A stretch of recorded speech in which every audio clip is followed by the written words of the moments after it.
To be perfectly honest with you, I'm not really sure why I'm making this video. It's just an 8-port gigabit unmanaged switch. Or at least as far as I know, it's an unmanaged switch. I don't actually know.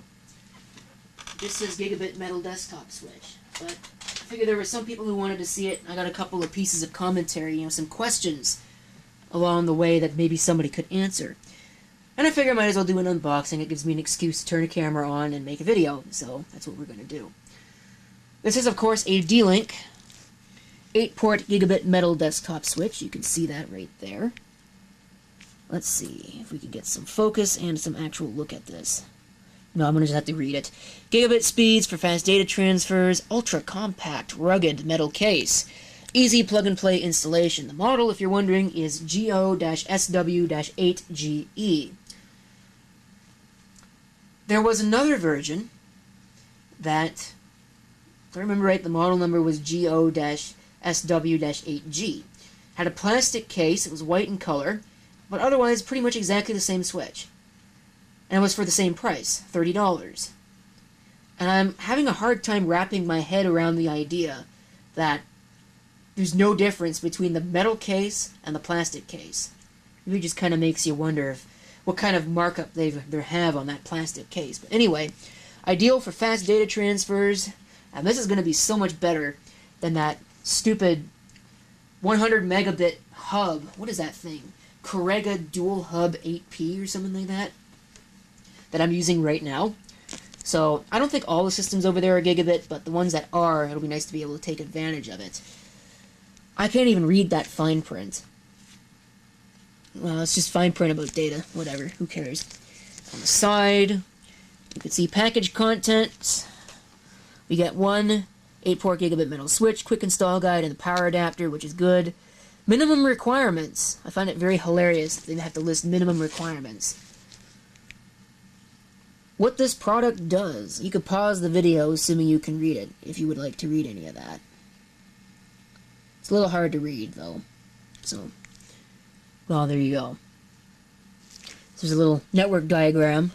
Wonder how many people's network actually looks like that. So I'm going to open this plastic. I can't find my knife, so I guess I'm going to just use this. Just use a toenail clipper to open it, yeah. I'm sure that's going to get a lot of die-hard geeks up in arms in the comments, but here it is. It's a lot smaller than I was expecting. We got a little warranty card. Subject to the terms and conditions set forth herein. Whatever. Quick install guide, nobody needs those. And then over here, we have, looks like some rubber feet. I may actually make use of those. And a DC wall wart. What does this put out? I guess I'm going to open it and find out. It's not glossy or anything like that, which is pretty good. I hope the cord is long enough. Let's see. Let's put it under some light here. 1 amp. Much better than the 3 amps that the hub uses. Okay, and last but not least, assuming I can actually get it out, that is really small. The little hub. The little switch, I should say. The reason why I bought this one, I have a D-Link DGS-108 over here, which is pretty much exactly the same. I think it might even be a little bit cheaper. But the reason why I didn't buy it is because all the ports on that switch are up here at the front, which for that switch over there on the studio rack, that works out nicely. But in the situation here with the existing hub, that doesn't really work that well at all because all the stuff is in the back. So I am going to install all these feet after I pull it out, have a look at it. This thing is really tiny. Let me see if I have something here for the size comparison. I was not expecting it to be as small as it is. I thought it would be about the size of the box. Or at least, very close to the size of the box, but I guess that really doesn't make much sense, does it?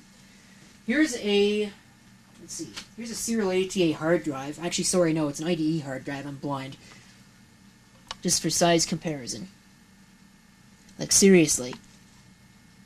This thing is tiny. Where does the power plug in? It plugs in on the side there. Alright. That was one thing that I was wondering, was how does it get power? So, I guess now I know. So all the ports there. I have them pretty much all filled, and actually the existing switch has a dead port on it, so it'll be nice to finally have that port back so I can have some expansion on this. And I'm going to need it. So pretty straightforward.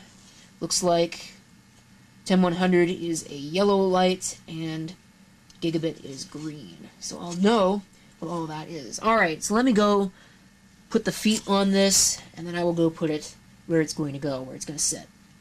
You will notice here that it's actually got wall mounts on it. That's for wall mounting it.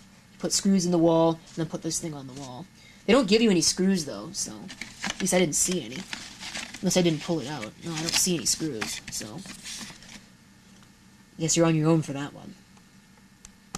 Anyway, alright, please do forgive the mess. It kind of really is a mess over here. I got a lot of projects going on, but here's the existing setup.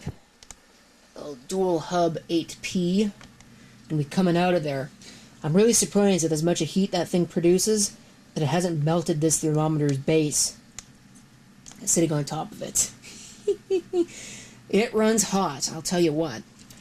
Okay, existing hub is all out, and the new one is in place, and except for one link, and I know which one it is, I'm going to be replacing that card very soon. They're all gigabit. Isn't that nice? Unfortunately, the link cable I had going from here to the other side of the room would not link up at gigabit speed. And the cable that I have that I replaced it with doesn't quite reach, even though it's a 15-foot cable, so there should be absolutely no question that it should reach. I guess 15 feet is not 15 feet anymore. So I'm going to have to go buy a bigger cable, which is going to put another dent in my finances, but cables are relatively cheap. Might even be able to just build my own. Just get some scrap wire and build like 100 feet and not have to worry about it ever again. In fact, there might even be a longer cable downstairs I can use at no cost to me that might hook up a gigabit. I guess I'll have to find out. But let me get this old thing out of here and we'll have a quick look at it.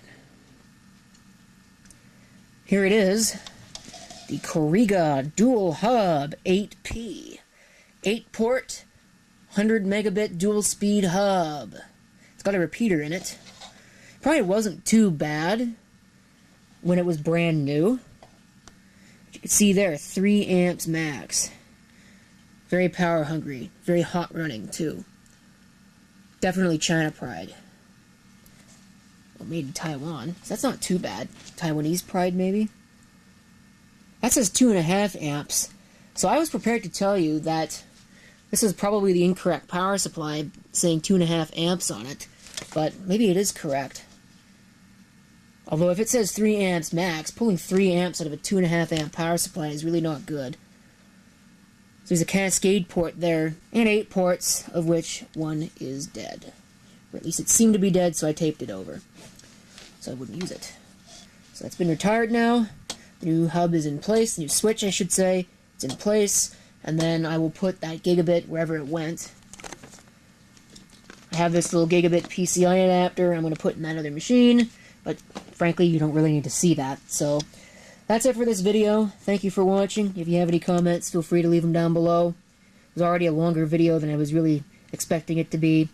This is CP666 signing off, and I hope to see you next time. Till then.